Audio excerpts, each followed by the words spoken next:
যাবে বাস্তবে হবে।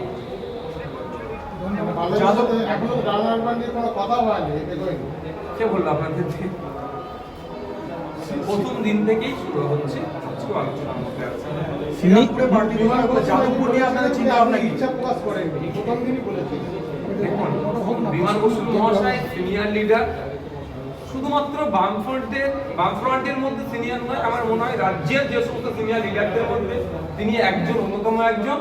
সুতরাং কিছু বিষয় হয়তো সিনিয়র মানুষজনের বক্তব্য শুনলাম, আমাদের রুচি, আমাদের পার্টির রুচিতে তাকে আমরা এড়িয়ে যাই, সেই বিষয়টাকে আমরা ডিবেট করতে চাই না।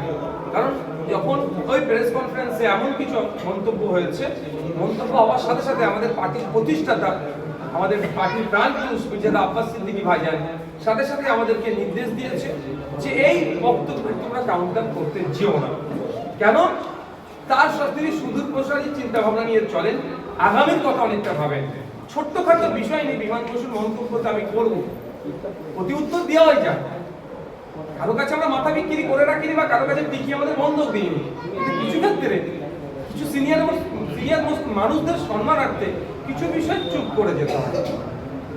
ওই প্রচারে কি আব্বাস সিদ্দিকী ভাইজানকে দেখা যাবে? নওশাদ সিদ্দিকী ভাইজানরা আছে তো, দেখি না কতটা কি পারে, তারপরে তো বলছি দাদা, শ্রীরামপুরে প্রার্থী দিল, যাদবপুর নিয়ে আপনাদের চিন্তা ভাবনা কি? পজিটিভ চিন্তা ভাবনা। আমরা সেকেন্ড লিস্টের অপেক্ষায় থাকুন আপনারা।